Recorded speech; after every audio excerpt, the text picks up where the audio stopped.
What is up, guys? Pie Muffin here, and we are back with our SAO Rising Steel video. So, when I first started playing through the game, I noticed I definitely, after a little while in story mode, had a hard time with some of the content in the game. And I had already had like a full team of 4 stars by this point, so it wasn't my lack of good characters. And then once I actually fully equipped my team, it made a huge difference, which is obviously people are going to be like, well, duh, that's a no-brainer. But you would be surprised at how many people I've had message me being like, oh, my teams are getting, washed, my teams are getting destroyed, and then they show me their teams, and I'm like, okay, let me see your equipment. They show me their equipment, and they have, like, level 1, 2-star armor, accessory, and weapons. So, we're going to talk probably about the best way to kind of go about equipping your characters, and the first, most simplest thing about it, do this. Farm the whatever difficulty you can do. Obviously, the higher the better. Level 80 is really not too bad if you have a fully leveled up team. And it's actually really good drop wise. So you're more or less getting. Let's go to the reward list. So you pretty much get all 3 of these per time running this final one. Now, obviously, if you can't run this one, that's not a huge deal. I feel like level 60 is still pretty decent because it still drops 1 of each. So you should still at least get 1 of each. And obviously you want to farm as many of these as you can because when you have a ton of them, then you want to go over to the blacksmith, assuming you have it unlocked by now, which I'm sure most people do, and not the exchange. You actually want to limit break it, which obviously you can do. I don't think I have any dupes right now that I can really show this off, but the 3-star equipment can go level 30, pretty self-explanatory there, but you can get 3 dupes for 3-star equipment to get it to level 40.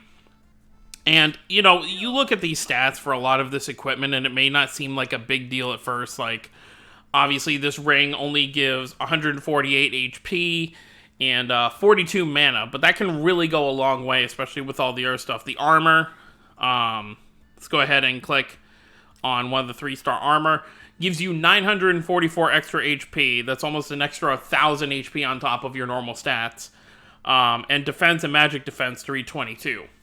So you will notice a significant. Now here's the only downside with this.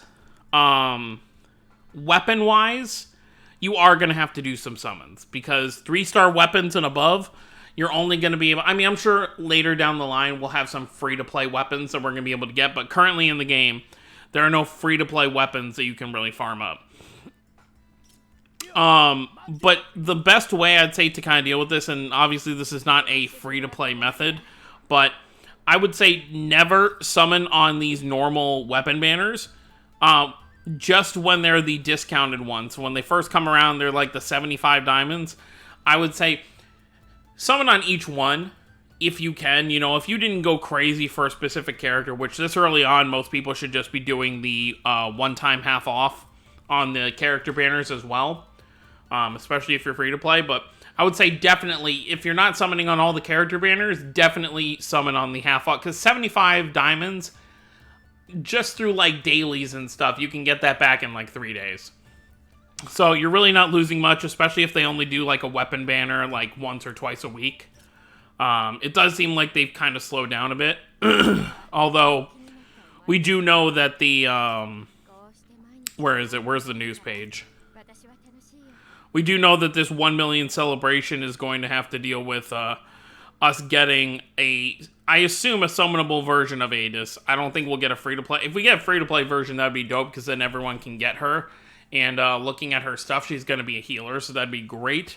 But if she's not free-to-play, I expect her within the next day or 2. She honestly could get dropped tonight, as far as we know, because unlike my content with Tales of the Rays, this game decides to just drop stuff without any sort of notice or download stuff. It just kind of happens, like at the drop of a hat. But long story short, I'd say everyone's main focus, once you have a fully leveled up team, if you're starting to have trouble, is to definitely... farm this equipment event. Obviously, you can do this equipment tutorial, which does have some weapons on it. If you really don't want to summon and you really want to save, there are tons of 2-star weapons and armor here. So if you want to go straight, like, 2-star free-to-play, I mean, these weapons aren't bad. They're not great, but they are usable. But for weapons, I would recommend that. And then for equipment, I would recommend the actual event here. Now, here's the thing with this one. Obviously, this is, I hate how it takes you all the way back instead of just to the event page. So, use an Ordinal Battle 1. So that's what it says here. And the piece of equipment is actually called, let's actually go back here for a second. Because it's like a water element piece of frost armor. So, this is obviously for Ordinal Battle 1, like it said. And then Ordinal Battle 1, how long does it go for still? It goes for another 13 days. So obviously when Ordinal Battle 2 starts, I'm assuming there will be a different 3-star piece of equipment that'll be a different element. So obviously, depending on the content you're going to be dealing with, you may want to change your armor around. But I would say anytime one of these 3-star equipment things comes around, at least farm a full team worth of it. Because like my team right now, that's my leveling team. That's not my main team. This is my main team right here that I'm using. And on every single one of these characters, well, Kirito is wearing Alice's armor.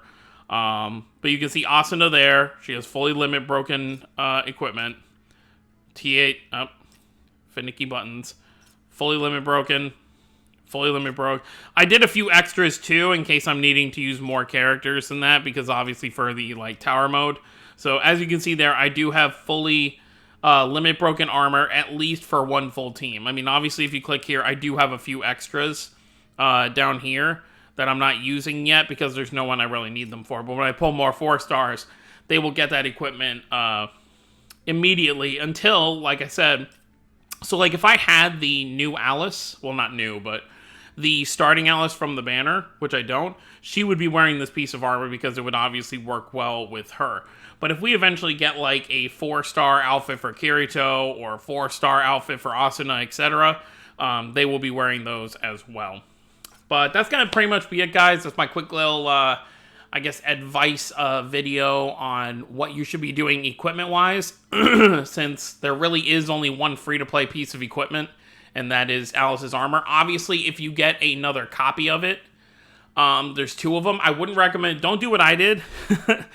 I was kind of dumb and I fed it in when it's not really necessary to do so. Those extra 2 levels of stats are not really worth it. So I would say if you do get 2 pieces of the Alice armor or even the 3rd one, I would keep them as separate armors for now until we have more 4-star armor to kind of give to our characters, and then you can feed those in later. I mean, the materials aren't hard to come by, so leveling up something that's eventually going to be a dupe isn't really a big deal. Anyways, guys, let me know what you guys think down below. Let me know if you guys have anything different than what I've said that's been working for you. Don't forget to subscribe for more if you're new to the channel. I will see you all next time. Have a wonderful day, everyone.